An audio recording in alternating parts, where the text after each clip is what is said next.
Hello everyone, I hope you are all fine. तो आज हमारा लेक्चर नंबर 5 है बायोलॉजिकल मॉलिक्यूल्स का। इससे पहले 4 लेक्चर्स अपलोड कर दिए गए हैं। उनमें लिपिड्स को, कार्बोहाइड्रेट्स को, वाटर को और उसके बायोलॉजिकल मॉलिक्यूल्स के जनरल इंट्रोडक्शन को देखा गया है। अगर आपने वो लेक्चर्स नहीं लिए तो उन लेक्चर्स को ज़रूर लें, तभी आपको ये लेक्चर नंबर 5 की समझ लगेगी। एक पूरा सिलसिला मैंने शुरू किया है। ये चैनल जो है ये कोई इंटरटेनमेंट चैनल नहीं है, एग्ज़ाम की प्रिपरेशन के लिए बनाया गया है। एक सीरियस लेक्चर्स हैं ये, ठीक है। तो आप अपने पास नोटबुक और पेंसिल ज़रूर रखा करें। जो भी पॉइंट आपको समझ में आता है, ठीक है, इम्पोर्टेंट लगता है, उसको फौरी तौर पर नोट करें, खुद से नोट्स बनाएं, तभी आपको ये वीडियो, ये लेक्चर इंटरेस्टिंग लगेगा, अदरवाइज ये बोरिंग लगेगा। ठीक है, तो चलिए स्टार्ट करते हैं। आज हमारा जो टॉपिक है वो बेटा अमाइनो एसिड है।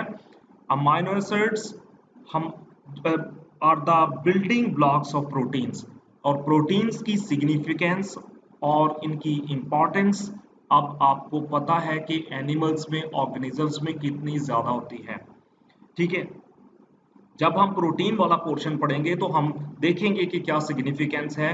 लेकिन प्रोटीन को पढ़ने से पहले हम अमाइनो एसिड को जो अमाइनो एसिड की केमिस्ट्री है उसको समझेंगे आज।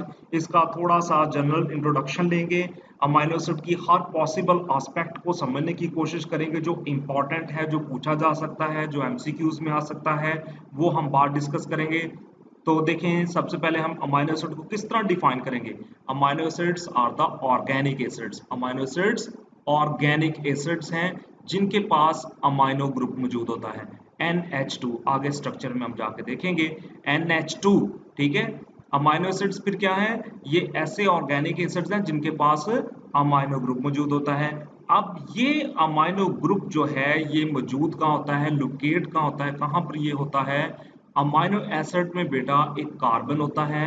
ये अमाइनो ग्रुप उस कार्बन के साथ जुड़ा होता है, और जिस कार्बन के साथ ये अमाइनो ग्रुप जुड़ा होता है उसको अल्फा कार्बन कहते हैं, और ऐसे अमाइनो एसिड्स को अल्फा अमाइनो एसिड्स कहते हैं। वेरी वेरी सिंपल, कोई रट्टा लगाने वाली बात ही नहीं है। ठीक है, यानी कि ये हमने देखा है कि अमाइनो एसिड्स ऑर्गेनिक एसिड हैं, इनके पास अमाइनो ग्रुप है, और ये अमाइनो ग्रुप कहाँ होता है, अमाइनो एसिड में मौजूद जो कार्बन है उसके साथ ये अटैच्ड होता है, और उस कार्बन को अल्फा कार्बन कहते हैं, और ऐसे अमाइनो एसिड्स को अल्फा अमाइनो एसिड्स कहते हैं। तो अल्फा अमाइनो एसिड्स में अमाइनो ग्रुप और कार्बोक्सिल ग्रुप के अलावा एक और ग्रुप होता है, एक वेरिएबल ग्रुप होता है जिसको अल्काइल ग्रुप कहते हैं, और इसको R से डिनोट करते हैं। तो बेटा अमाइनो एसिड्स के अंदर जो डाइवर्सिटी है, आपने देखा होगा, आपने पढ़ा होगा कि अमाइनो एसिड्स डिफरेंट टाइप्स के होते हैं सेल्स में। फॉर एग्जाम्पल ह्यूमंस में मुख्तलिफ 20 मुख्तलिफ तरह के अमाइनो एसिड्स हैं जो प्रोटीन की फॉर्मेशन करते हैं। तो वो 20 मुख्तलिफ अमाइनो एसिड्स एक दूसरे से मुख्तलिफ क्यों हैं, due to this alkyl group. ठीक है, तो चलिए इसके स्ट्रक्चर को देखते हैं। अब ये पूरे का पूरा आपको ये जो स्ट्रक्चर नजर आ रहा है, ये अमाइनो एसिड का एक जनरल सा फॉर्मूला है। तो बेटा ये जो आपको ग्रुप नजर आ रहा है NH2, ये है अमाइनो ग्रुप, अमाइन ग्रुप। ये देखें किसके साथ जुड़ा हुआ है, इस कार्बन के साथ जुड़ा है जी। अब ये कार्बन अल्फा कार्बन कहलाता है, ठीक है। और इसके साथ देखें एक कार्बोक्सिल ग्रुप जुड़ा हुआ है, और ये रहा अल्काइल ग्रुप, जिसकी वजह से ये अमाइनो एसिड जो है चेंज हो सकते हैं, एक दूसरे से मुख्तलिफ होते हैं। आगे चल के इसके बारे में भी हम देखेंगे, एक टेबल में दिखाता हूं आपको। ठीक है, एनीवेज इसको नोट करें कि ये बहुत इंपॉर्टेंट अल्फा कार्बन क्या है, और इसके साथ देखें ये अमाइनो ग्रुप जुड़ा हुआ है, एक अल्काइल ग्रुप है, कार्बोक्सिल ग्रुप और हाइड्रोजन है। केमिस्ट्री में अमाइनो एसिड ऐसे मॉलिक्यूल्स हैं जिनके पास अमाइन और कार्बोक्सिल फंक्शनल ग्रुप्स मौजूद होते हैं। तो देखें एक दफा फिर से इस पिक्चर को देख लें। ये है alpha carbon, okay, this is alpha carbon, this is amine group, this is carboxyl group, and this is alkyl group. तो हम चूंकि यहां पर इनकी बात कर रहे हैं कि केमिस्ट्री में अमाइनो एसिड्स ऐसे मॉलिक्यूल्स हैं जिनके पास कार्बोक्सिल यानी कि ये और अमाइन यानी कि ये दोनों फंक्शनल ग्रुप्स मौजूद होते हैं। तो ये केमिस्ट्री के पॉइंट ऑफ व्यू से था। तो चलें अल्काइल ग्रुप की बात करते हैं, इसकी, इस ग्रुप की, R की, ठीक है, ये वाले, इसकी बात करेंगे। अब आप देखिएगा कि इस टेबल में जो मैं दिखाने लगा हूँ ये सारे के सारे स्ट्रक्चर जो है वो सेम रहेंगे, जस्ट इसमें फर्क आएगा, इसमें वेरिएशन आएगी। ठीक है, ये देखिए अब ये जो पर्पल कलर में जो बॉक्स बेटा नजर आ रहे हैं, जरा गौर से पहले इस इमेज को देख लें और उस बात पे गौर करें जो मैं आपको बता रहा हूं, जहां पर ये मेरा कर्सर घूम रहा है सिर्फ और सिर्फ उसके ऊपर फोकस करें। देखें इस पर्पल बॉक्स में आपको मॉलिक्यूल्स का स्ट्रक्चरल फॉर्मूला देखें, सब में सेम है, सब में सेम है। जस्ट वेरिएशन कहाँ आ रही है, ये जो येलो कलर में आपको हाईलाइट करके दिखाए गए हैं ग्रुप्स, इनमें वेरिएशन है। आप देखिए glycine for example, glycine amino acid में जो आर ग्रुप है जस्ट एच है, इसलिए ग्लाइसिन जो है ये सिंपलेस्ट अमाइनो एसिड है। ठीक है, जो आर होता है ना, ये आर बुनियादी तौर पर आर ग्रुप जो है अमाइनो एसिड की एक साइड चेन है, साइड चेन होती है। ठीक है, तो ग्लाइसिन की जो साइड चेन है वो जस्ट हाइड्रोजन पे मुश्तमिल है, इसलिए ये एक सिंपलेस्ट अमाइनो एसिड है। वेरी वेरी इंपॉर्टेंट, एमसीक्यू में आपसे पूछा जाएगा और ये 4 से 5 दफा आई थिंक पूछा गया हुआ है। ओके, इसके बाद एलेनिन आ जाता है। एलेनिन में देखें मिथाइल ग्रुप है।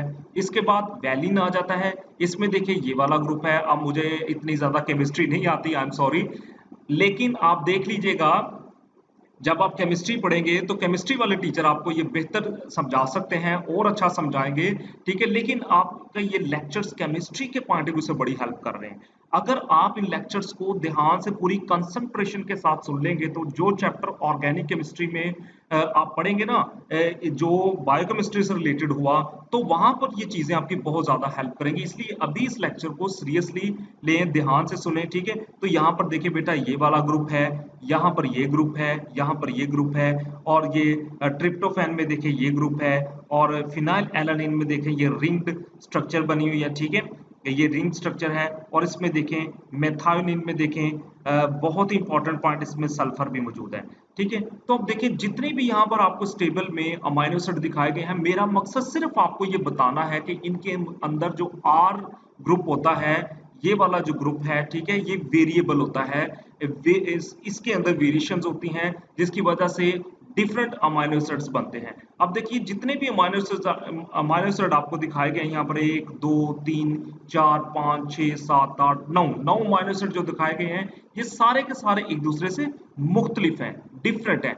Y they are different? Because they possess different functional R group, because they possess different R group, इनमें जो साइड चेन है वो डिफरेंट है। अब ये जो है इसकी केमिस्ट्री से डिफरेंट है, इसकी से डिफरेंट है, तो ये सारे के सारे एक दूसरे से मुख्तलिफ होते हैं। ठीक है, इन्हीं की बेस पर अमाइनो एसिड्स में वेरिएशंस आती हैं। ठीक है, तो amino acids have acidic property due to COOH group. तो बेटा हमने इसको डिफाइन किया था कि अमाइनो एसिड्स जो है ये ऑर्गेनिक एसिड्स हैं। Okay, amino acids organic acids हैं। तो एसिड, इनकी एसिडिक प्रॉपर्टी जो है इनमें COOH ग्रुप की वजह से है। ठीक है, अभी मैंने आपको ये इसका पूरे का पूरा जनरल जो स्ट्रक्चर है, इमेज दिखाई है, तो उसमें अमाइनो ग्रुप भी आपको नजर आ रहा था, उसमें आपको कार्बोक्सिल ग्रुप भी नजर आ रहा था, उसमें आर भी था, हाइड्रोजन भी था। तो जो कार्बोक्सिल ग्रुप है, इस ग्रुप की वजह से ये जो है ये एसिडिक होते हैं। ठीक है, अब अमाइनो एसिड जो है ये बेसिक प्रॉपर्टी भी रखते हैं। देखें बहुत इंटरेस्टिंग है, बहुत इंटरेस्टिंग है कि अमाइनो एसिड एसिडिक भी हैं क्योंकि उनमें कार्बोक्सिल ग्रुप है, और बेसिक भी है क्योंकि इनमें अमाइनो ग्रुप मौजूद होता है। तो ये बेसिक ग्रुप है और ये एसिडिक ग्रुप है। अब अमाइनो एसिड्स बेसिकली, अब जब लाइफ की इस अर्थ पर आगाज हुआ अकॉर्डिंग टू साइंस, जब जब ये अर्थ पर ऑर्गेनिक मॉलिक्यूल्स की फॉर्मेशन हो रही थी, ऑर्गेनिक एवोल्यूशन हुई, तो बेटा स्टार्टिंग में जब प्रोटीन्स के जो मॉलिक्यूल्स बने थे, ठीक है, अमाइनो एसिड्स के जो मॉलिक्यूल्स बने, तो साइंटिस्ट ये कहते हैं कि वो जो अमाइनो एसिड शुरुआती अमाइनो एसिड्स बने थे उस वक्त के समंदरों में, वो तमाम के तमाम अमाइनो एसिड्स मीथेन की सब्स्टिट्यूशन से बने थे। ठीक है, तो आप ये देखें ना, सब्स्टिट्यूशन रिएक्शन आप देखेंगे केमिस्ट्री में ये क्या होता है। ठीक है, तो एनीवे मीथेन की सब्स्टिट्यूशन से डिफरेंट अमाइनो एसिड्स बने। अब वो अमाइनो एसिड्स आपस में मिले, सिंपलेस्ट प्रोटीन्स बनी। तो ओरिजिन याद रखना है आपने, ठीक है, ओरिजिन आपने याद रखना है। अब और आगे चल के माइट भी मैं कोई लेक्चर ऐसा ऐड करूं जिसमें मैं जो ओरिजिन ऑफ लाइफ जो है उसके ऊपर बात करूं। एवोल्यूशन वाले चैप्टर में हम जरूर ये बात करेंगे, लेकिन यहाँ पर सिर्फ आप सिंपली ये याद रखें कि जो अमाइनो एसिड थे वो मीथेन की सब्स्टिट्यूशन से बने, ठीक है। अब based upon R group there are many types of amino acids. अभी मैंने आपको जो पीछे टेबल दिखाया है उसमें आपको 9 डिफरेंट टाइप्स के अमाइनो एसिड्स मैंने दिखाए हैं। वीडियो को पीछे करके पॉज करके या स्क्रीनशॉट लेके देख लें, ठीक है, कि उसमें उन अमाइनो एसिड्स के अंदर जो वेरिएशंस आ रही हैं, जो उनकी टाइप्स बन रही हैं, वो जस्ट आर ग्रुप की वजह से बन रही हैं। उनके अंदर आर ग्रुप जो है, जो एक साइड चेन बनाता है, उसकी वजह से अमाइनो एसिड्स के अंदर क्या आ रही हैं, वेरिएशंस आ रही हैं। ओके बेटा, अब एक और बहुत important point, properties of amino acids depends upon the ionization of the NH2 and COOH, ठीक है। अब अमाइनो एसिड्स की प्रॉपर्टी क्या है, ठीक है, डिपेंड करता है कि जब उसको आयोनाइज किया जाएगा upon the ionization of the NH2 and COOH। इस बात को समझते हैं हम आगे।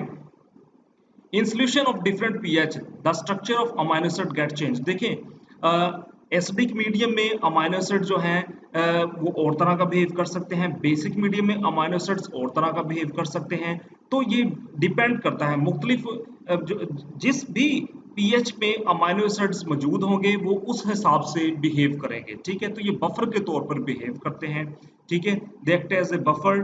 तो लेकिन आपको मैं एक बहुत इंपॉर्टेंट पॉइंट बताना चाहता हूं कि अमाइनो एसिड्स जो हैं एक खास पीएच पे, ठीक है, वैसे तो ये एक महसूस पीएच पे, हर अमाइनो एसिड एक महसूस पीएच पे डिफरेंट बिहेव करेगा। केमिस्ट्री वाले सर आपको ये ज्यादा बेहतर बता सकते हैं, मुझे इतनी ज्यादा केमिस्ट्री नहीं आती, लेकिन मुझे बायोलॉजी के पॉइंट ऑफ व्यू से जो मुझे पता है मैं आपको बता रहा हूँ, ठीक है। तो इतना डेप्थ में केमिस्ट्री के पॉइंट ऑफ व्यू से आप केमिस्ट्री वाले चैप्टर में आप इसको देख लीजिएगा।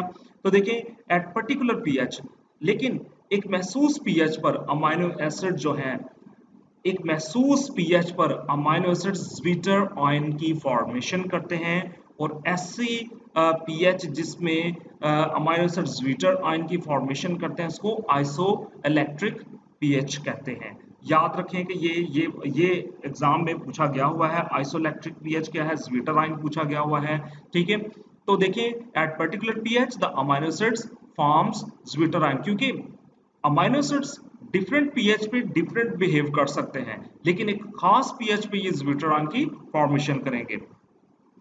देखिए ज्वीटर आयन क्या होता है, ठीक है, ज्वीटर आयन ये है, अब मैं आपको यहां से देखें बेटा, ज्वीटर आयन में क्या होता है कि ये एक नॉन नॉन आयोनिक फॉर्म है अमाइनो एसिड की, ठीक है, ये अमाइनो एसिड है, ठीक है। अमाइनो एसिड देखिए, ये इसका अल्फा कार्बन है, ये हाइड्रोजन है, ये उसकी वेरिएबल आर ग्रुप है, ये अमाइनो ग्रुप है, और ये COOH, ठीक है, ये carboxyl group, hydrogen, alkyl group और अमाइनो ग्रुप, ये एक न्यूट्रल अमाइनो एसिड है। होता यूं है कि एक महसूस पीएच पर, जिसे आइसोइलेक्ट्रिक पीएच कहते हैं, उसमें ये वाला जो हाइड्रोजन है, ये वाला, ठीक है, ये, ठीक है, कार्बोक्सिल का ये हाइड्रोजन जो है बेटा, ये ट्रांसफर हो जाता है इसके पास, ठीक है, इस अमाइनो ग्रुप के पास ये क्या हो जाता है, ट्रांसफर हो जाता है, ठीक है। जिसकी वजह से क्या होता है कि देखें, ये HN3 बन गया, ये बन गया ज्वीटर आयन। अब देखें जरा, आपने गौर करना है कि जैसे ही ये एक पीएच पे, खास पीएच पे, ये इस कार्बोक्सिल ग्रुप से हाइड्रोजन जो है इस अमाइनो ग्रुप को डोनेट किया गया है, ठीक है, उसको आइसोइलेक्ट्रिक पीएच कहते हैं। और जैसे ही इसने अपना हाइड्रोजन इसको डोनेट किया है, तो इसके ऊपर ये देखें कौन सा चार्ज आ रहा है, पॉजिटिव चार्ज आ रहा है, ये देखिए ये पॉजिटिव चार्ज है, और यहाँ पर कौन सा चार्ज आ गया, नेगेटिव चार्ज आ गया, क्योंकि इसने ये H जो है वो इसको डोनेट किया, इसलिए इसके ऊपर नेगेटिव चार्ज आ गया, और इसलिए इसने ये रिसीव किया, इसलिए इसके ऊपर पॉजिटिव चार्ज आ गया। केमिस्ट्री में मैं आपको फिर बता रहा हूँ, आप इसकी मजीद डिटेल देख लीजिएगा, लेकिन यहाँ पर मैं आपको ये बता रहा हूँ कि ज्वीटर आयन फॉर्मेशन कैसे हो रही है, ठीक है। नॉन आयनिक फॉर्म जो अमाइनो एसिड की, जब इसका ये हाइड्रोजन इसको डोनेट कर दिया जाएगा, तो ये HN3 जो है H3N ग्रुप बन जाएगा, इसकी एक साइड जो है पॉजिटिव हो जाएगी, एक साइड जो है इसकी नेगेटिव हो जाएगी। दिस इज ज्वीटर आयन, ये है ज्वीटर आयन इसकी, ये देखिए, ये यहाँ पर और बेहतर इसकी पिक्चर है, ठीक है। तो देखिए ज्वीटर आयन में क्या हुआ है कि इसकी एक साइड पॉजिटिव है, एक साइड इसकी नेगेटिव है, ये है ज्विटराइन, ठीक है। अब ग्लाइसिन की बात करते हैं। ग्लाइसिन अमाइनो एसिड जो है सिंपलेस्ट अमाइनो एसिड है। Glycine is the simplest amino acid because उसकी जो साइड चेन है यानी आर ग्रुप जो है वो बहुत ही सिंपल है, जस्ट कंसिस्ट ऑफ हाइड्रोजन। सिर्फ हाइड्रोजन एटम पे ही मुश्तमिल होता है, इस वजह से ये बहुत ही ज्यादा सिंपलेस्ट अमाइनो एसिड है। ये 3 से 4 दफा एग्जाम में पूछा गया है, इसलिए मैंने ये फिर ऐड किया इसको, ठीक है। अच्छा, अब इसको देख लेते हैं। Glycine is the simplest amino acid because it has only H in place of R group, so it is the only symmetrical amino acid. देखिए सिमेट्रिकल अमाइनो एसिड कौन सा होता है? ग्लाइसिन। सिंपलेस्ट अमाइनो एसिड कौन सा होता है? Glycine, ठीक है। अब हम प्रोलीन की बात करते हैं। In proline and hydroxy proline amino acid in place of NH2। ये बहुत इंपॉर्टेंट पॉइंट मैं आपको बताने लगा हूं, अभी इसको नोट कर लें, ठीक है। कि प्रोलीन और हाइड्रोक्सी प्रोलीन ये दो अमाइनो एसिड हैं। प्रोलीन और हाइड्रोक्सी प्रोलीन ये ऐसे अमाइनो एसिड्स हैं जिनमें NH2 ग्रुप मौजूद नहीं होता, जिनके अल्फा कार्बन के साथ NH2 ग्रुप नहीं होता बल्कि जस्ट सिंपल NH ग्रुप मौजूद होता है। समझ आ गई ना बात मैं क्या बता रहा हूं आपको? कि पहले जो स्ट्रक्चर मैंने आपको बताया था उसमें कार्बन के साथ NH2 लगा हुआ है, ठीक है। वो नॉर्मल अमाइनो एसिड है जिसको अमाइनो एसिड कहते हैं, AMINO, अमाइनो, ए से अमाइनो एसिड है। लेकिन प्रोलीन और हाइड्रोक्सी प्रोलीन अमाइनो एसिड में, ठीक है, जो है ये जनरल सी मैं बात कर रहा हूं, ठीक है। Of NH2 group the NH group is present, so they are known as amino acid. इन अमाइनो एसिड्स में, ठीक है, पहले ये अमाइनो एसिड चूंकि बात तो हमने अमाइनो एसिड की करनी है ना, ठीक है, इसलिए यहाँ पर मैं अमाइनो एसिड बोल रहा हूँ, ठीक है। तो इनमें NH2 की बजाय इनके अल्फा कार्बन के साथ NH लगा होता है, जिसकी वजह से ये अमाइनो एसिड नहीं रहते बल्कि अमीनो एसिड्स बन जाते हैं। So this is very very important point. तो वो तमाम जो, अब एक बहुत इंपॉर्टेंट पॉइंट कि वो तमाम अमाइनो एसिड जो प्रोटीन की फॉर्मेशन करते हैं वो हमेशा L आइसोमर होते हैं। वेरी वेरी इंपॉर्टेंट, नोट कर लें कि तमाम अमाइनो एसिड जो प्रोटीन की फॉर्मेशन करते हैं वो L आइसोमर कहलाते हैं। इसका मतलब है कि हमारे टिश्यूज में तमाम के तमाम अमाइनो एसिड्स प्रोटीन की फॉर्मेशन में रोल प्ले नहीं करते। जरूरी नहीं कि सारे के सारे अमाइनो एसिड्स प्रोटीन की फॉर्मेशन कर रहे हैं, बल्कि वो ज्यादातर अमाइनो एसिड जो है प्रोटीन की फॉर्मेशन कर रहे होते हैं, सारे नहीं। तो जो कर रहे होते हैं वो L आइसोमर होते हैं। वो क्या होते हैं? L आइसोमर्स होते हैं। Only those amino acids R D isomers. इसका मतलब अमाइनो एसिड्स दो तरह के होंगे, L आइसोमर और डी आइसोमर। L आइसोमर हमेशा प्रोटीन की फॉर्मेशन करेंगे, सारे के सारे L आइसोमर जो हैं ये प्रोटीन बनाते हैं, ओके। जबकि only those amino acids are D isomers which never form protein, जो प्रोटीन्स नहीं बनाते। तो देखें शायद ये पॉइंट आपने ना पढ़ा हो, इसलिए इन चीजों को नोट कर लें, क्योंकि ये एग्जाम में देखें, आप मैंने लास्ट टाइम भी आपको बताया था कि कॉन्सेप्ट होना चाहिए। आप प्रोटीन पढ़ रहे हैं, आप अमाइनो एसिड पढ़ रहे हैं, ये आपके पास एक टॉपिक है। अमाइनो एसिड को आप कहीं से भी डिस्कस कर लें, जिस मर्जी बुक से डिस्कस कर लें। आप अमाइनो एसिड के बारे में इंफॉर्मेशन ले लो, उसकी प्रॉपर्टीज को, उसकी केमिस्ट्री को डिस्कस कर रहे हैं। तो जब आपका अमाइनो एसिड के बारे में कॉन्सेप्ट क्लियर हो जाएगा तो कोई भी एग्जाम हो, बायोलॉजी से रिलेटेड कोई भी एग्जाम हो, उसमें वो अगर क्वेश्चन आ जाता है अमाइनो एसिड से रिलेटेड तो आप उसको बिल्कुल करेक्ट करके आएंगे, क्योंकि आपका उसके बारे में कॉन्सेप्ट था। तो अगर ये चीजें जो है, मेरा ख्याल है कि ये टेक्स्ट बुक में आपने जो आपकी टेक्स्ट बुक्स थी उनमें ये मेंशन नहीं थी, तो इसलिए इनको मैंने यहाँ पर ऐड किया गया। डिफरेंट सोर्स हैं जहां से मैं ये चीजें लेता हूँ, ठीक है, डिफरेंट बुक्स से, ठीक है।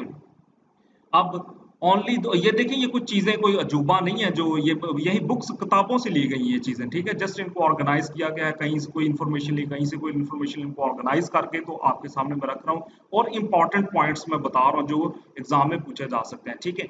तो only those amino acids R D isomers which never form proteins, ठीक है बेटा। तो इसकी एग्जांपल नोट कर लें।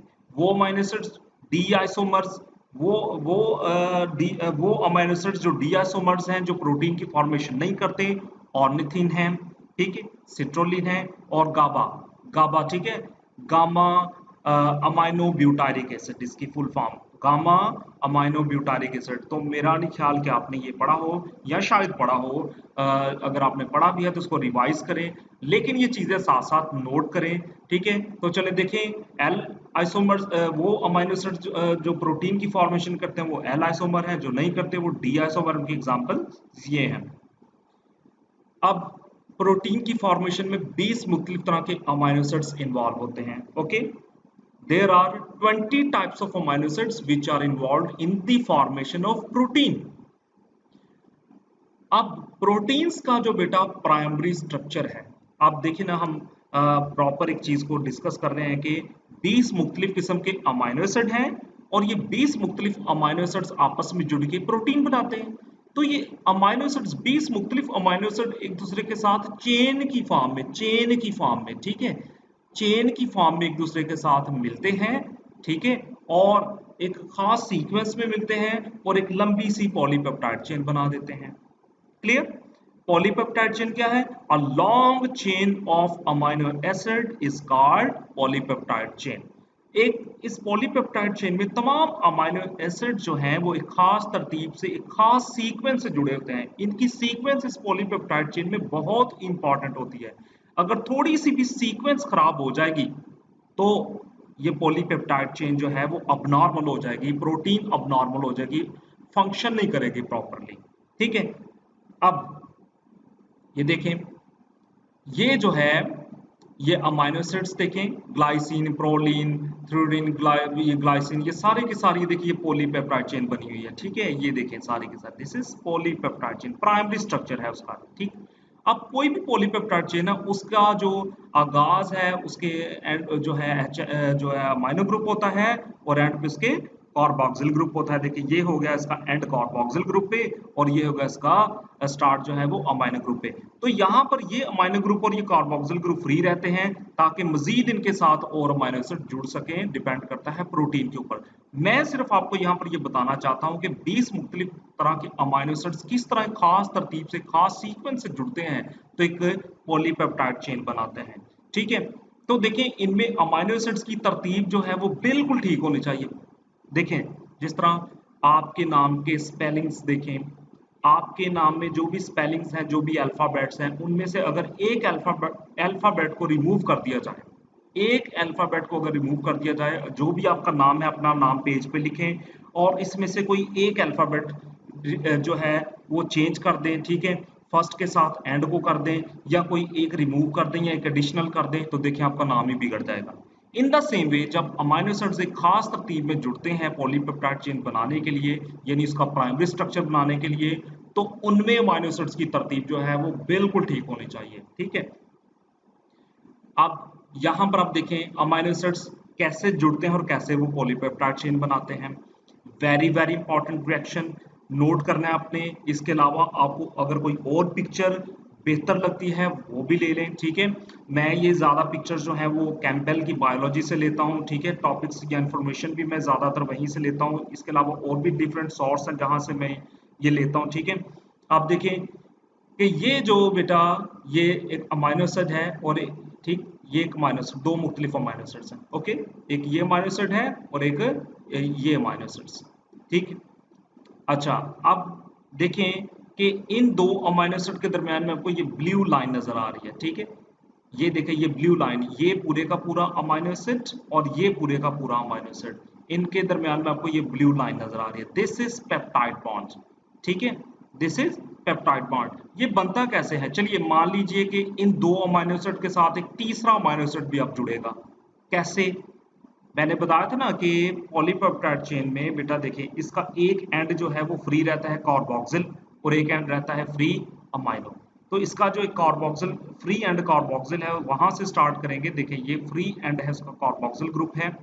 ओके, तो कार्बोक्सिल का OH नेक्स्ट अमाइनो एसिड के अमाइन ग्रुप से जो है अमाइनो ग्रुप के H से रिएक्ट करेगा। ओके, इसका इस अमाइनो एसिड का जो अमाइनो ग्रुप है उसका H और इस अमाइनो एसिड का जो कार्बोक्सिल ग्रुप है उसका H आपस में रिएक्ट करेंगे, कंडेंसेशन होगी, डिहाइड्रेशन का प्रोसेस होगा, पानी का मॉलिक्यूल बाहर निकलेगा।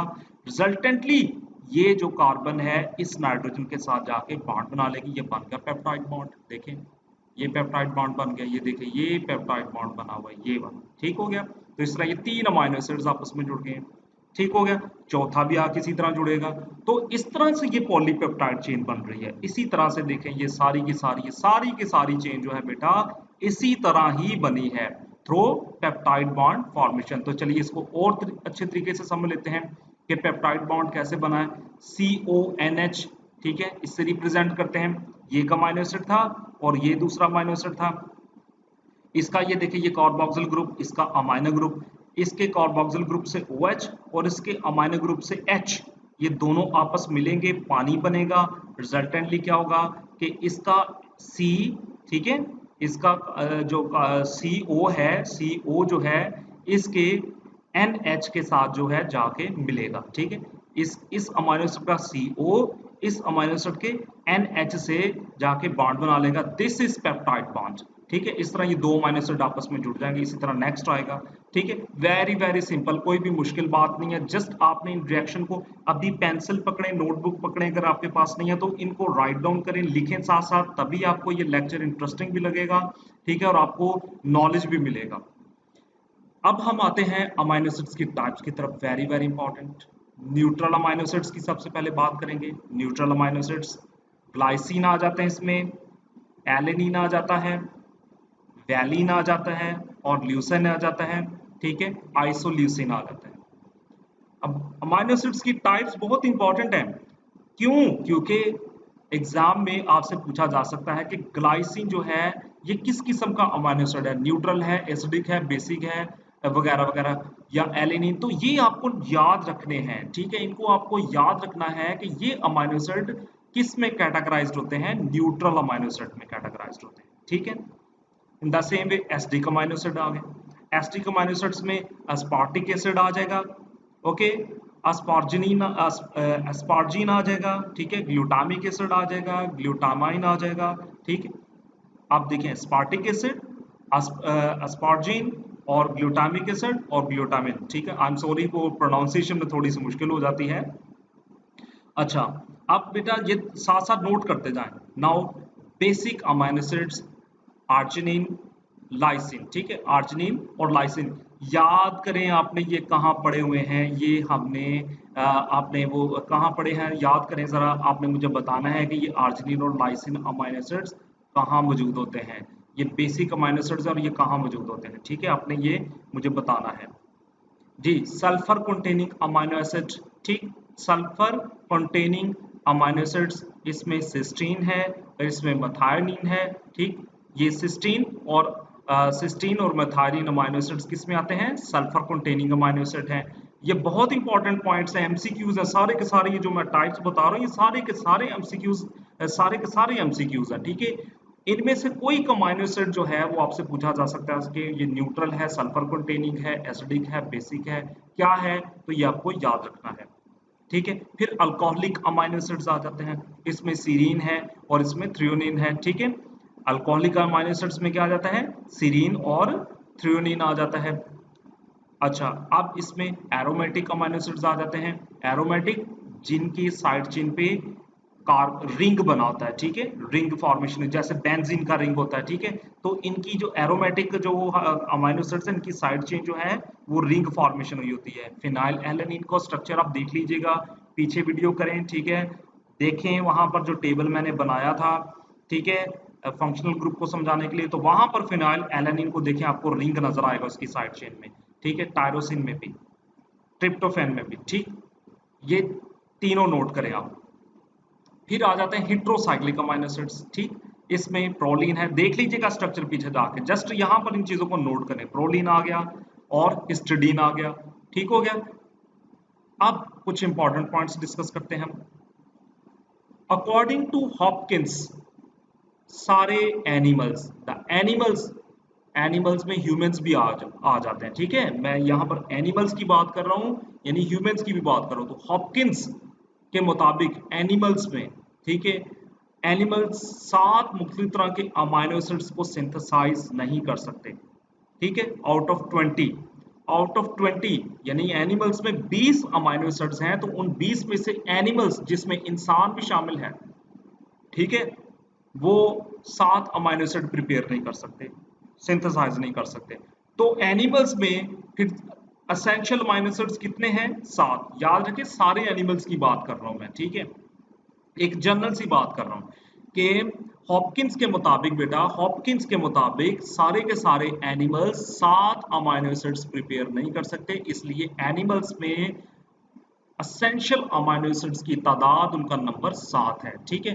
बट और सॉरी, आप देखिए कौन कौन से अमाइनो एसिड्स हैं, नोट करें। ल्यूसिन है, आइसोल्यूसिन है, वैलिन है, ट्रिप्टोफैन है, ट्रिप्टोफैन, ठीक है, और इसके बाद फिनाइल एलानिन है, लाइसिन है, मिथायोनिन है, और ये सारे के सारे एसेंशियल अमाइनो एसिड। अगर बात हो रही है ना कि जो 7 अमाइनो एसिड है वो सिंथेसाइज नहीं कर सकते एनिमल्स, तो उन अमाइनो एसिड्स के जो वो सिंथेसाइज नहीं कर सकते उनके नाम भी आपको आने चाहिए कि कौन कौन से अमाइनो एसिड्स होते हैं, ठीक है। लेकिन इन केस ऑफ मैन, इंसान के केस में, जो कि एनिमल्स में कैटेगराइज किया था हॉपकिन ने, किया है, इंसान जो है वो 8 अमाइनो एसिड तैयार नहीं कर सकता। तो इस तरह एक अडल्ट ह्यूमन में असेंशियल अमाइनो एसिड की तादाद 8 है, ठीक है। अगर इंसान को एनिमल्स में रखा जाए, ठीक है, एनिमल के साथ ही डिस्कस किया जाए इसको, तो फिर 7 है, ठीक है, जनरल सी बात है।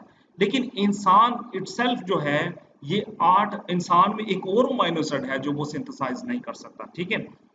वहां पर एनिमल्स में तो जनरल सी बात हो रही थी ना, ओवरऑल बात की थी, लेकिन इंसान में एक और अमाइनो एसिड है वो जो तैयार नहीं कर सकता, ठीक है, threonine amino acid. Threonine amino acid एक और अमाइनो एसिड है जिसको वो सिंथेसाइज नहीं कर सकता, इसलिए अडल्ट ह्यूमन में असेंशियल अमाइनो एसिड का जो नंबर है वो 8 है। आप कहेंगे सर हमने तो 10 सुना हुआ है कि 10 होते हैं, बेटा 10 ही होते हैं।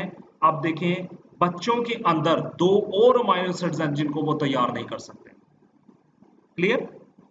अडल्ट्स में, अडल्ट जो ह्यूमन बीइंग्स हैं वो 8 अमाइनो एसिड नहीं तैयार कर सकते, लेकिन बच्चे जो हैं वो 2 और अमाइनो एसिड तैयार नहीं कर सकते, अर्जिनिन और हिस्टिडीन।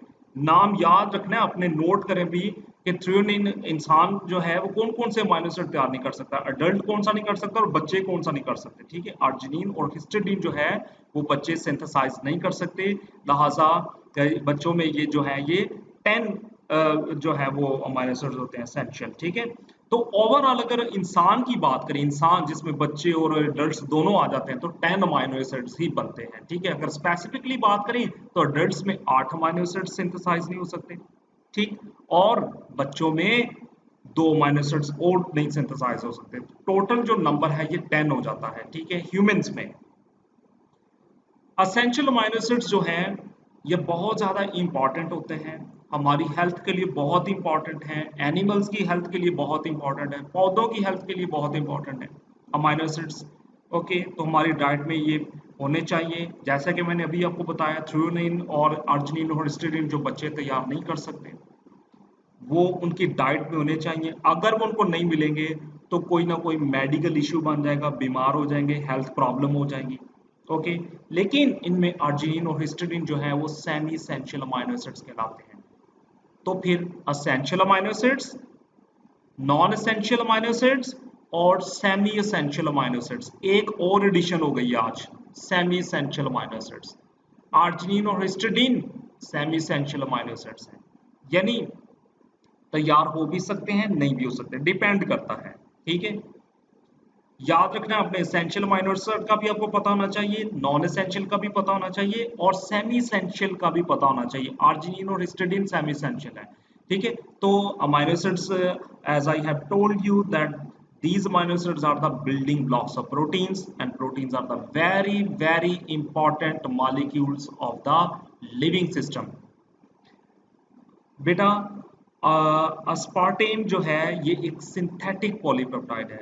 अस्पार्टेम जो है ये एक सिंथेटिक पॉलीपेप्टाइड है, आर्टिफिशियल स्वीटनर के तौर पे काम करते हैं। जिन लोगों को डायबिटीज होती है तो वो ये आर्टिफिशियल स्वीटनर के तौर पर यूज करते हैं चाय में, या अपने वो स्वीट डिश जो वो नहीं यूज कर सकते तो उसमें ये आर्टिफिशियली जो है ये बनाया जाता है, ठीक है।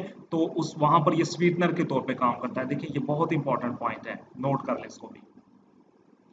नाउ कुछ अमाइनो एसिड्स जो कुदरती तौर पर मौजूद नहीं है, जितने भी अमाइनो एसिड्स हैं कुदरती तौर पे जो लिविंग सिस्टम्स में मौजूद होते हैं, ठीक है, उनकी बात नहीं हम करेंगे। अब हम बात करेंगे उन अमाइनो एसिड्स की जो नेचर में एग्जिस्ट नहीं करते, जिनको इंसान ने खुद बनाया है लैब में। वो अमाइनो एसिड जो इंसान ने खुद बनाया है लैब में, इंडस्ट्रियली प्रिपेयर किए हैं, इंडस्ट्रीज में प्रिपेयर किए गए हैं, ठीक है, वो आपने देखना है, ठीक है। The chelating agents EDTA and nitro nitrilo acetic acid, ठीक है। द चिलेटिंग एजेंट EDTA, इसका मुझे एब्रीविएशन ज़हन में नहीं आ रहा, केमिस्ट्री में ये बताया गया है, वहां पर आप देख लीजिएगा। EDTA and nitrelloacetic acids are alpha amino acids that are industrially synthesized। just ये इंफॉर्मेशन के तौर पर है, देखें कि जरूरी नहीं कि सारे अमाइनो एसिड्स जो है वो जो है वो सारे के सारे लिविंग सिस्टम मौजूद होते हैं, कुछ हम इंडस्ट्रीज में भी तैयार करते हैं, ठीक है, तो वो नाइट्रेलो एस्टिक एसिड्स हैं। Okay, proteins are defined by their unique sequence of amino acids. कौन सी प्रोटीन की नेचर क्या है इसका पता हम लगा सकते हैं उसमें मौजूद अमाइनो एसिड की सीक्वेंस को देख के, उनकी तरतीब को देख के, उनके नंबर को देख के। हम प्रोटीन को कहाँ से स्पेसिफाई करते हैं, हम कहते हैं ना सेल में इतनी मुख्तलिफ किस्म की प्रोटीन्स हैं, तो वो जो मुख्तलिफ वर्ड है, ठीक है, मुख्तलिफ किस्म की जो प्रोटीन है वो मुख्तलिफ क्यों है, because of their unique sequence of amino acids, ठीक है। उनके प्राइमरी स्ट्रक्चर में अमाइनो एसिड्स की एक यूनिक सीक्वेंस होती है जिसकी वजह से वो प्रोटीन्स एक दूसरे से डिफरेंट होती हैं, ठीक। अब 20 अमाइनो एसिड्स जो हैं, ये जो 20 अमाइनो एसिड्स हैं, आपको पता है कि ये 20 अमाइनो एसिड्स आपस में जुड़ेंगे तो पॉलीपेप्टाइड चेन बनेगी। अगर ये अमाइनो एसिड्स आपस में जुड़ेंगे नहीं तो पॉलीपेप्टाइड चेन नहीं बनेगी। लेकिन इन तमाम अमाइनो एसिड को एग्जैक्ट सीक्वेंस में ऑर्गेनाइज करना, जोड़ना, पिरोना, ये किसके अंडर होता है, जेनेटिक कोड्स के अंडर होता है। जेनेटिक कोड और the code present in our DNA, in the DNA of animals and organisms, okay, sorry organisms, ठीक है। स्टैंडर्ड जेनेटिक कोड्स, ठीक है, वो 20 के 20 अमाइनो एसिड्स एक महसूस जेनेटिक कोड के इन्फ्लुएंस में एक दूसरे के साथ जुड़ते हैं, ठीक है। तो वो अमाइनो एसिड्स जो जेनेटिक कोड के इंस्ट्रक्शन के मुताबिक एक दूसरे से जुड़ते हैं, ठीक है, उनको हम प्रोटोजेनिक या स्टैंडर्ड अमाइनो एसिड कहते हैं। देखिए ये पूछा जा सकता है, प्रोटीनोजेनिक या स्टैंडर्ड अमाइनो एसिड कौन से होते हैं, वो अमाइनो एसिड्स जो कि जेनेटिक कोड की इंस्ट्रक्शन के अकॉर्डिंग आपस में जुड़ते हैं, ठीक हो गया। ये जरा टेबल देखें, जब हम जेनेटिक्स पढ़ेंगे इस टेबल को फिर से वहां पर हम डिस्कस करेंगे, लेकिन यहाँ पर आप सिर्फ ये देखें कि इस टेबल में ये जो आपको कोडॉन नजर आ रहे हैं बेटा, mRNA के ऊपर जो कोडॉन होते हैं, ठीक है, उन कोडॉन के अकॉर्डिंग ये तमाम अमाइनो एसिड्स आपस में जुड़ते हैं, चेन की फॉर्म में जुड़ते जाते हैं और एक लंबी पॉलीपेप्टाइड चेन बनाते हैं, ठीक है। लेकिन यहाँ पर जरा इस ग्रीन वाले बॉक्स पे गौर करें, EUG है लिखा हुआ है, हाईलाइट किया हुआ है, ठीक है, ये बहुत ही इंपॉर्टेंट पॉइंट है। ये वो कोड है RNA के ऊपर, ये वो कोड है जहां से उस पॉलीपेप्टाइड चेन की फॉर्मेशन का आगाज होगा, यानी मेथियोनिन, ये मेथियोनिन अमाइनो एसिड के लिए स्पेसिफिक कोड है, स्टार्ट कोडॉन इसे कहते हैं, ठीक है। तो इस कोडॉन से जो है पॉलीपेप्टाइड चेन का आगाज होगा। तो यहाँ पर UAA, UAG, UGA, ये वाली जो कोडॉन्स हैं ये स्टॉप कोडॉन्स हैं, ठीक। ये क्या है, स्टॉप कोडॉन है, यहाँ पर पॉलीपेप्टाइड चेन की जो फॉर्मेशन है वो रुक जाएगी। तो ये जो आपको एक टेबल दिखाया गया है, इसमें जितने भी कोडॉन दिखाए गए हैं, जो 20 मुख्तलिफ किस्म के अमाइनो एसिड हैं, वो जब आपस में जुड़ते हैं पॉलीपेप्टाइड चेन बनाते हैं, तो इन्हीं कोडॉन की इंस्ट्रक्शन के अंडर वो जो है वो आपस में जुड़ रहे होते हैं, ठीक है। अब बेटा कुछ चीजें हम मेडिकल के पॉइंट ऑफ व्यू से भी पढ़ेंगे, ठीक है। मेडिकली जो ये इंपॉर्टेंट है, ये जो टॉपिक अभी मैं बताने लगा आपको, ये मेडिकल के पॉइंट ऑफ व्यू से बहुत इंपॉर्टेंट है। ट्रिप्टोफैन अमाइनो एसिड जो है न्यूरोट्रांसमीटर सीरोटोनिन, ठीक, सीरोटोनिन एक न्यूरोट्रांसमीटर है, उसका प्रीकर्सर है। प्रीकर्सर से क्या मुराद है, ऐसा मॉलिक्यूल जो दूसरे मॉलिक्यूल की फॉर्मेशन के लिए जरूरी हो। जब तक प्रीकर्सर नहीं होगा तब तक वो ओरिजिनल मॉलिक्यूल भी नहीं बनेगा, ठीक है, मॉलिक्यूल भी नहीं बनेगा। तो ट्रिप्टोफैन जो है ये प्रीकर्सर होता है सीरोटोनिन के लिए। Serotonin is a neurotransmitter. In the same way, glycine is a precursor for the porphyrin such as heme, ठीक है, पोरफायरिन, ठीक है। अब आपको पता ना हमारे रेड ब्लड सेल्स में मौजूद हीमोग्लोबिन प्रोटीन जो कि ऑक्सीजन की ट्रांसपोर्ट करती है हमारी बॉडी में, ठीक है। उस प्रोटीन के अंदर उसका जो आप देखिए उसके उस प्रोटीन के स्ट्रक्चर को आप देखिएगा, उसमें आपको एक रिंग नजर आएगा, पोरफायरिन रिंग, ठीक है। उस रिंग की फॉर्मेशन में जो है ग्लाइसिन बहुत रोल प्ले करता है। तो इस रिंग का जो प्रिकर्सर है ग्लाइसिन, ठीक है। जब तक ग्लाइसिन नहीं होगा तो ये हीमोग्लोबिन में मौजूद पोरफायरिन जो है ये भी नहीं बनेगा और इस तरह हीमोग्लोबिन प्रॉपर फंक्शन भी नहीं कर सकेगी, ठीक। Branch chain amino acids, very very important. Branch chain amino acids ये ऐसे अमाइनो एसिड्स हैं having aliphatic side chains that are non linear, these are leucine, isoleucine, valine, very very important. देखें ये जो अमाइनो एसिड्स हैं वो लोग जो बॉडी बिल्डिंग करते हैं, जब वो बॉडी बिल्डिंग करते हैं तो मसल्स की रिपेयरमेंट के लिए, ठीक है, मसल्स की ग्रोथ के लिए ये अमाइनो एसिड्स यूज किए जाते हैं सप्लीमेंट्स के तौर पे, ठीक है। तो मार्केट्स में ये अवेलेबल है आजकल। लोग ये जो लोग जिम जाते हैं बॉडी बिल्डिंग करते हैं वो ये यूज करते हैं। BCA branch chain amino acids 3 होते हैं, ल्यूसीन, आइसोल्यूसिन और वैलिन। लेकिन जो भी है डॉक्टर्स मना करते हैं इस तरह की जो आर्टिफिशियल जो भी मार्केट में ये चीज़ें होती हैं वो नहीं लेनी चाहिए। जस्ट हमें अपनी डाइट पे ध्यान देना चाहिए। जो नेचुरली चीज़ें मौजूद हैं हमारी डाइट में, चावल है, गंदम है, वगैरह वगैरह, जो भी हमारी डाइट है वो अच्छे तरीके से हमें लेनी चाहिए, ठीक है। 5 हाइड्रोक्सी ट्रिप्टोफैन अमाइनो एसिड जो है वो डिप्रेशन के ट्रीटमेंट के लिए यूज होती है, ठीक है। डिप्रेशन ट्रीटमेंट, एक डिप्रेशन जो है एक न्यूरोलॉजिकल प्रॉब्लम है, ठीक है। तो वहां पर जो है ये वाला जो अमाइनो एसिड है, ठीक है, 5 हाइड्रोक्सी ट्रिप्टोफैन जो है ये वहां पर यूज होता है फॉर डिप्रेशन ट्रीटमेंट, ठीक। तो इस तरह से ये अमाइनो एसिड जो है ये बहुत इंपॉर्टेंट होते हैं। इन the same way amino acid dihydroxy phenyl alanine जो है ये पार्किंसनिज्म जो है उसके लिए यूज होता है। तो ये सारे जो अमाइनो एसिड मैं बता रहा हूँ ये मेडिकल के पॉइंट ऑफ व्यू से कितने इंपॉर्टेंट है ये जस्ट आपको बताया जा रहा हूँ। ये चीजें जो है MCQ में कहीं ना कहीं पूछी जाएंगी और इनमें से कुछ तो पूछी जा चुकी हैं, इसलिए ये मैंने ये चीजें ऐड की हैं यहाँ पर, ठीक है। तो मोनोसोडियम ग्लूटामेट अमाइनो एसिड ये जो खाने होते हैं ना, जैसे वो मैगी है, मैगी, ठीक है, मैगी जो बच्चे बहुत लाइक करते हैं उसको। तो ये मोनोसोडियम ग्लूटामेट मैगी के अंदर जो है उन्होंने वो ऐड किया था एज ए फूड एडिटिव। तो जल्द ही पता चल गया कि इसके तो कई ड्रॉबैक्स हो सकते हैं। तो फूड एडिटिव्स जो होती हैं इनके बहुत नुकसानात होते हैं हमारी हेल्थ के ऊपर, ठीक है। इसलिए इस तरह की जो प्रोडक्ट्स जब मार्केट्स में आती हैं तो उनको जल्द ही बैन भी कर दिया जाता है क्योंकि ये कहीं ना कहीं ह्यूमन हेल्थ के लिए नुकसानदेह होती हैं, ठीक है। तो एनीवे मोनोसोडियम ग्लूटामेट जो है खानों में जो खाने हैं उनके अंदर एडिटिव के तौर पर काम करते हैं, फूड एडिटिव है, ठीक है। फ्लेवर है, फूड एडिटिव मतलब जिनके अंदर ये मौजूद होगा उस खाने की भी आदत पड़ जाएगी। मतलब कुछ बच्चे जो हैं वो मैगी पे लग जाते हैं, खाते हैं उससे, ठीक है।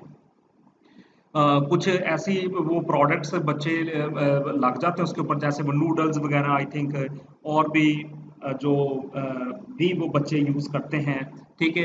तो उनमें एडिटिव्स मौजूद होते हैं जो फ्लेवर इनहेंस करते हैं। तो ये फूड एडिटिव्स के तौर पे काम करता है। Certain amino acids do not occur as a structural component of proteins. मैंने अभी आपको बताया था कि सारे के सारे अमाइनो एसिड्स प्रोटीन की फॉर्मेशन नहीं करते। तो जो अमाइनो एसिड्स प्रोटीन की फॉर्मेशन नहीं करते, certain amino acids that do not occur as structural component of proteins, वो कौन से हैं? बीटा एलेनिन, ये कोएंजाइम के तौर पे काम करता है। इस तरह ये प्रोटीन का कंपोनेंट नहीं बनाता, ये कोएंजाइम के तौर पे काम करता है। In the same way taurine ये बाइल साल्ट में मौजूद होता है। देखिए ये कितनी इंपॉर्टेंट इंफॉर्मेशन है, ये सारी की सारी इंफॉर्मेशन MCQ में आती है और इनमें से कई चीजें मैं आपको बता चुका कि आ चुकी हैं और इनमें आने के चांसेस बहुत ज्यादा है, ठीक है। इस तरह के क्वेश्चन पूछे जाते हैं आपसे, ठीक। अच्छा, सिर्फ और सिर्फ टेक्स्ट बुक को रट्टा ना लगाते रहें, वो चीजें ना पढ़ें जो आप पढ़ के आ चुके हैं। कोई नई चीज सीखें जो आपको नहीं पता, उन चीजों के ऊपर गौर करें। अपने स्टडी का जो स्पेक्ट्रम है, ठीक है, उसको ब्रॉड करें ठीक है। जरा और बड़े लेवल पे जाके चीजों को स्टडी करें ताकि आप एग्जाम को क्वालिफाई कर सकें। तो देखिए बाइल साल्ट्स में अमाइनो एसिड टॉरिन है, ठीक है। वही अमाइनो बाइल साल्ट जो हमारे लीवर से निकलता है, बस जो होता है, क्या नाम लेते हैं, गाल ब्लेडर, वहां से ये निकलता है, ठीक है। और उसके अंदर ये टॉरिन होता है। फिर ऑर्निथिन और सिट्रोलिन, ठीक। ऑर्निथिन और सिट्रोलिन ये यूरिया साइकिल में मेटाबोलाइट्स के तौर पे काम करते हैं। तो देखिए ये बीटा एलेनिन, टॉरिन, ऑर्निथिन और सिट्रोलिन ये सारे के सारे अमाइनो एसिड जो हैं ये प्रोटीन का स्ट्रक्चरल कंपोनेंट नहीं बनाते। ये इनकी लोकेशन देखिए कौन सा है, बाल्ड साइट्स में मौजूद है और मेटाबोलाइट्स में काम आते हैं यूरिया साइकिल में, ठीक है। तो बेटा देखिए ये जो आज हमने अमाइनो एसिड का एक जनरल इंट्रोडक्शन देखा है, उसको समझने की कोशिश की है। अगर आप इतने से टॉपिक को भी दिल लगा के आपने सुना है, पढ़ा है, नोट किया है चीज़ों को, तो आपका जो भी आप एग्जाम की तैयारी कर रहे हैं, ठीक है, मैंने आपको बताया कि ये पीपीएससी, एफपीएससी, एमडी कैट के लिए खसूसन ये लेक्चर तीनों को कवर कर रहा है, तीनों के लिए इक्वल इंपॉर्टेंस है इसकी, ठीक है। तो उनके लिए चीज़ें बहुत इंपॉर्टेंट हैं। फिर बताता चलूँ, खुद भी पढ़ना है, डिफरेंट बुक्स जो आपको रिकमेंड करवाई गई हैं, ठीक है। मैं आपको जो बुक बता रहा हूँ उसमें कैंपबेल की बायोलॉजी है, डॉक्टर सिल्विया मैडर है, जोलॉजी है, डिफरेंट मिलर एंड हार्ले, इसके अलावा हिकमैन की जोलॉजी है, डिफरेंट बायोकेमिस्ट्रीज की बुक्स जो हैं, ठीक है। वो आप यूज़ करें, उनसे भी ये इंफॉर्मेशन लें, ठीक है। और मेहनत करें ताकि आपको इन टॉपिक्स के बारे में और ज़्यादा समझ लग सके, ठीक है। तो नेक्स्ट लेक्चर में हम न्यूक्लियोटाइड्स के बारे में डिस्कस करेंगे, ठीक है। And I hope you understand my lecture. God bless you all. Thank you.